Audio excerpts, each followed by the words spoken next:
She cheated on me with a married man. So I exposed them both. She lost her marriage. He lost his job, his home, and his entire future. Revenge wasn't loud, it was surgical. If you've ever been betrayed by someone you trusted, this story will hit you deep. Like, subscribe, and drop a comment if you've ever dreamed of revenge that cuts this clean. Because what you're about to hear is justice. It was the early 2000s, and I was just another guy trying to keep his family afloat. 2 young kids, a part-time working wife, and a heart that still believed in marriage. You know the routine: diapers, play dates, exhaustion, rinse and repeat. I thought we were in it together, but something started to feel off. It started with the kids. They were 4 and 6, old enough to chatter, too young to filter what they revealed. They kept mentioning how often they were staying at their grandparents' house. But her parents lived an hour and a half away. 2 or 3 visits a week? That wasn't normal. That wasn't even logistically possible without a reason. When I asked her about it, she gave me the usual, "I just want them to bond with my parents." But I knew her too well. Her smile didn't reach her eyes. Her voice had that too calm tone liars use when they're trying not to crack. So I did something I never thought I'd do. I started tracking the mileage on her car. Each week, 400 extra miles. That's not visiting. That's double life mileage. Then came the moment that changed everything. A single sticky note. She left it beside the computer. Her AOL password. Like the universe had handed me a loaded weapon. I logged into her email. My hands shook. My stomach churned. And there it was. Email threads with her college best friend, chatting about how she was hooking up with her high school ex. No guilt, no remorse, just laughing about how fat his wife got after kids, how easy it was to sneak around. My ears burned, my chest tightened, but I didn't blow up, not yet. I printed every email, every single one. That night she slept beside me like nothing had changed, and I just stared at the ceiling. Memories of our wedding, holding our newborns, every bedtime kiss she must have lied through. I knew rage wouldn't fix this. I needed precision. So I made a call. An old friend, ex-cop, gave me the number of a retired detective named Ron. Steel-eyed, quiet, the type who doesn't blink at betrayal. I handed him everything. 2 weeks later, he came back with a manila envelope. Photos, time-stamped. My wife dropping the kids off. Lunch dates with the guy, let's call him Bob. Then hotel rooms. Midday motel rendezvous like she was clocking into her real job. I didn't scream, I didn't rage. I hired a divorce attorney. I told him exactly what I wanted. No public breakdowns, no messy scenes, just a clean clinical exit. My parents had cheated. I lived through that chaos as a child. I wasn't going to let my kids suffer that fate. But I wasn't done, because I wanted to know who Bob really was. Ron dug deeper. Turns out Bob was married too, with 3 kids. He worked as vice president of sales at his father-in-law's company. His house, owned by his wife's parents. Golden boy, golden life, all built on lies. So I had my lawyer prep the divorce papers, and I had Ron make extra copies of his report. Then I set the stage. My wife, served at work. Bob's wife, approached gently in a coffee shop. Ron handed her the folder. "You deserve to know." It was like watching dominoes fall in slow motion. Bob's wife didn't just leave, she detonated, emptied their joint accounts, took the kids. Her father, Bob's boss, fired him. Her parents, his landlords, evicted him. Then came the nuclear divorce, public filings, shouting matches, late-night visits. At one point he showed up drunk. Her brother broke his nose. Police reports, restraining orders, jail time. The guy spiraled. Last I heard, he left the state. And Bob's wife? She took over the family business, raised her kids, held her head high, karma delivered. As for my ex-wife, we kept things civil, for the kids. But once they were grown, I cut off all contact.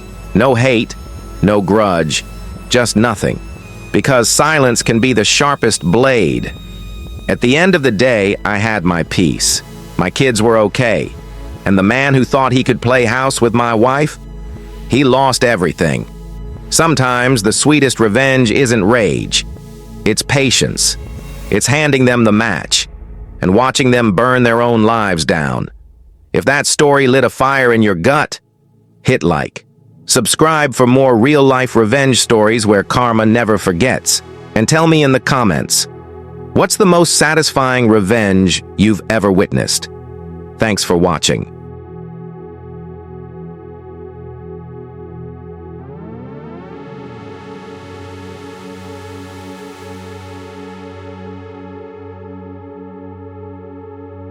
They cornered my daughter at a farmer's market and called her unchristian for not being a better big sister to the affair babies. Then they smeared us online and tried to take custody of my girls. So I exposed the truth in front of their entire church. If you've ever been disrespected by someone who thought they could rewrite your life with lies, hit like, subscribe, and comment. Because what you're about to hear is the kind of revenge that doesn't just burn bridges, it incinerates them. My ex-husband died in an accident last year. You'd think that would have been the end of the drama. It wasn't. He died in the middle of our divorce, a divorce triggered by the fact that he'd been cheating on me for years, and had 2 sons with the other woman. She died in the same accident. That left me and our 2 daughters, now 17 and 15, to pick up the pieces. And it left my ex-in-laws suddenly wanting to play family. Not just with their orphaned grandsons, but with my daughters, who wanted absolutely nothing to do with them. And I don't blame them. They were the ones who found the proof of their father's affair. They were the ones who saw the photos, who read the messages, who told me the truth. They still see a therapist, because betrayal like that leaves scars. So when my ex-in-laws tried to sue for custody of my girls, yes, actual custody, we had no choice but to go to court. Then they tried to move in with us. That part? Not happening. That weekend was my youngest daughter's birthday. I gave her a small budget and let her loose in the local farmer's market. She ran around with a big smile, hunting down chocolate and sweets. An hour later, she called me, crying. Some women are yelling at me. They won't let me leave. They're calling me names. I ran with my oldest daughter. We found her surrounded by 6 older women from my ex-in-law's church. They were lecturing her for not being a good Christian sister to her poor orphaned brothers. My daughter looked frozen in fear. I sent my eldest to the car with her sister and the sweets. Then I turned to those women and unloaded. They called me disobedient, a disgrace, said I should obey my in-laws like a good Christian wife. I let them have it, loudly. We were all kicked out. They followed us to the car. I got in, locked the doors, and left. That night, I contacted a friend from that church, someone I trusted. He told me everything. My ex-mother-in-law had posted this tearful Facebook story, painting herself as the poor, abandoned, grieving grandmother. She said I left her homeless. She said I stole the boys. She said I turned my daughters against her. But the worst? She claimed the affair partner was our surrogate. Said I didn't want the babies because they were boys. Pause. She rewrote history, and people believed her. That's when I knew I had to expose the truth. I went to a print shop and made copies of everything. Affair texts, photos of my ex and his mistress in my house, messages from my in-laws admitting they knew everything. Vile texts calling my daughters bastards. I printed them in full color. Glossy paper. Then I made hymn-style binders, the kind churches leave at the back pew. Page 1, a photo of my ex making out with his mistress. Captioned, "The love story of ex-husband and affair partner." I dropped them at the church before Sunday service. By Monday, Facebook was on fire. Even the pastor stepped in to censor the language. People called out my ex, my in-laws, and defended my daughters. Sure, some still blamed me, said I failed as a wife, but they also said they understood now. I had been betrayed. We got 2 apology letters and an invitation to come back to church for support. As for my ex-in-laws, they were shamed into leaving the church, My ex-mother-in-law cried online about being abandoned. She said her son would have taken care of them. With what money? I was the breadwinner, always had been. The boys are now safe with distant relatives. My girls are in therapy, healing. Betrayal festers, lies spread.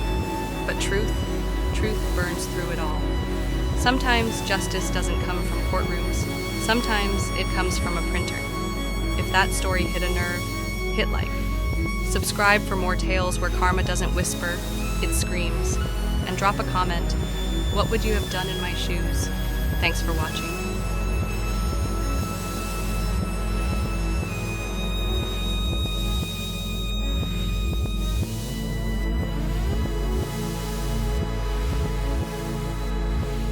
He pushed my friend. He called her names, made her cry, and then expected nothing to happen. But I don't let people like that walk away untouched. He thought he'd keep his secrets buried, finish school, live his life. Instead, I dropped every class he had, added a mountain of fees, and might have gotten him deported. What you're about to hear? It's not just revenge, it's justice, delivered quietly and precisely. If you've ever wanted to stand up for someone who couldn't do it themselves, smash that like button. Subscribe for more true tales of poetic justice, and drop a comment if you've ever imagined a takedown this satisfying. Now let's get into it. This happened in the early 2000s. Back then, the internet was new, cell phones flipped, and colleges were still figuring out online scheduling.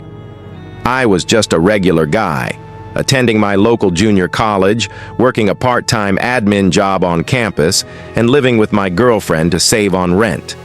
Let's call her Lucy. Now, Lucy had a classmate, Sarah, who started coming over for game nights and dinner. Turned out I knew her from high school. We weren't best friends or anything, but we clicked. Sarah quickly became part of our circle. Her boyfriend, though, not so much. His name was Jay, and Jay was a problem. He came over maybe 2 or 3 times. Never smiled, never spoke unless spoken to. Sat like a statue in the corner while we played Mario Kart and laughed about nothing.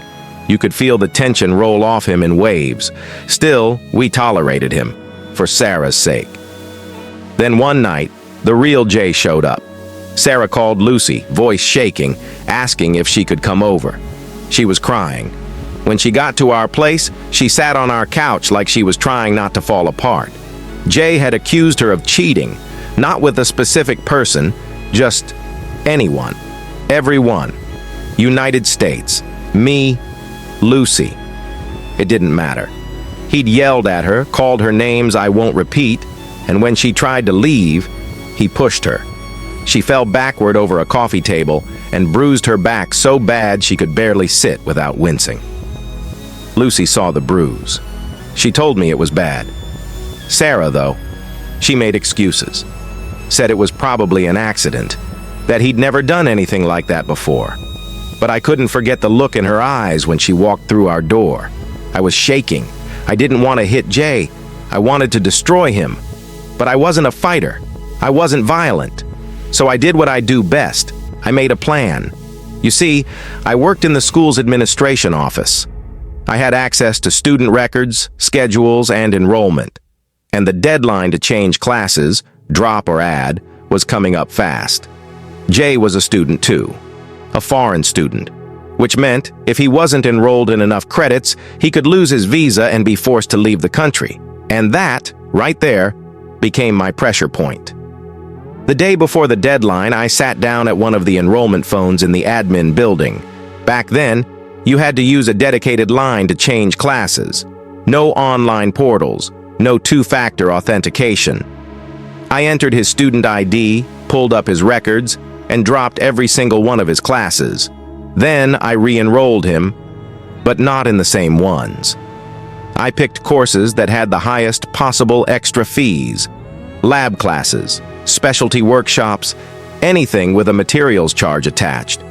He wasn't enrolled full-time anymore. He was out money. And if he didn't catch it in time, he was in deep trouble.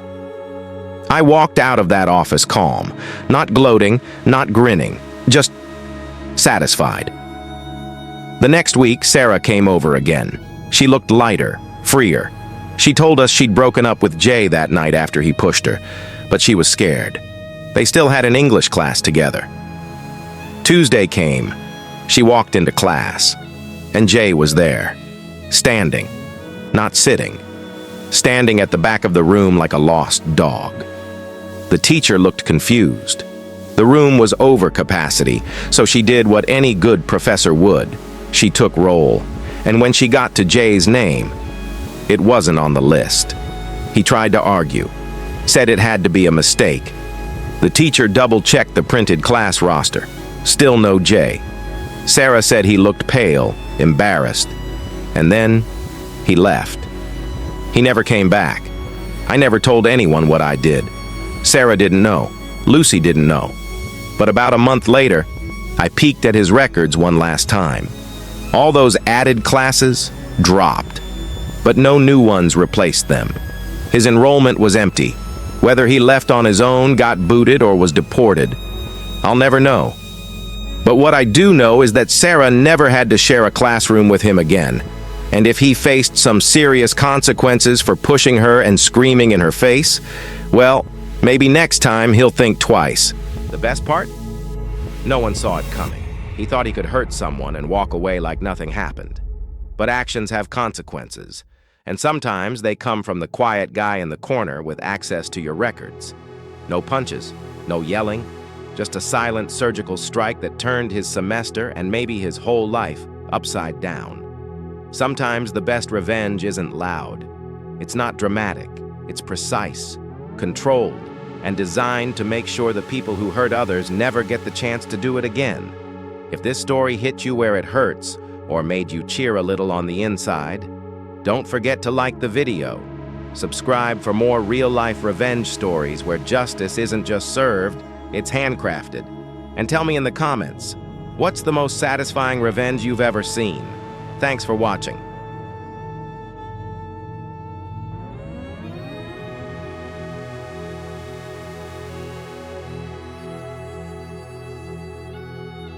He told her she was too intense, then cheated on her. So she disappeared, blocked him, ghosted him completely. But 3 weeks later, he started getting messages from a number he didn't recognize, from someone who knew things only one person could ever know. He thought she was gone. He was wrong. This isn't just a breakup story, it's digital psychological warfare. If you've ever wanted the universe to serve karma with surgical precision, hit that like button. Subscribe for more true revenge stories where justice doesn't knock, it hacks. Let's dive in. Her name was Rhea, 22 years old, smart, subtle, and dangerous in the best way. She was the kind of girl who could cut you with her words and stitch you back up with a smile. She was dating this guy, Eli. He had the look of a tortured indie artist, all dark curls and sad eyes. But behind the melancholy aesthetic, just another guy who thought he could cheat and get away with it. He didn't just cheat once, he cheated twice with his ex. And when he got caught, he didn't apologize, he didn't beg. He looked Rhea in the eye and said, "You're too intense. You make me feel watched." Well, he got what he asked for. Rhea didn't cry, didn't yell. She didn't even send a dramatic DM or post a breakup TikTok. She simply vanished, blocked him on everything, muted mutuals, removed herself completely from his ecosystem. 3 weeks of silence. And then he got a message. Unknown number. "You think the dead forget, Eli?" He thought it was spam, until he got another. "We met in October. You wore that dumb denim jacket and smelled like Axe and lies." Too specific. The contact name? RIP, read if prepared. That's when he started sweating. Next, the calendar invites. He'd wake up at 3 a.m. to notifications from a Gmail address he didn't recognize. Event titles: "She's still here," "Your apology is overdue," "Betrayal," now streaming in 4K. Then came the voicemails, distorted, robotic, but with her cadence. "I see everything, even what you delete." He shut off his phone for 3 days. But when he turned on Spotify, it autoplayed a playlist he hadn't touched in months, the one she made for him. Title: "You were my favorite mistake. He changed his password. It kept playing. Ria was just getting started. She used an AI chatbot, trained it with their past messages and voice memos, then scheduled late-night messages. What would you do differently if I wasn't gone? Why do you still smell like her shampoo? The mirror's lying to you? Eli started sleeping with the lights on, told his roommate he thought he was being haunted, digitally. He deleted all his socials, bought a paper journal, started walking without headphones. Ria, silent, watching. One day he opens his notes app, finds a note he didn't write. We both know who really disappeared first. He sobbed on his beanbag chair. His roommate walked in, saw him shaking, clutching his phone like it was cursed.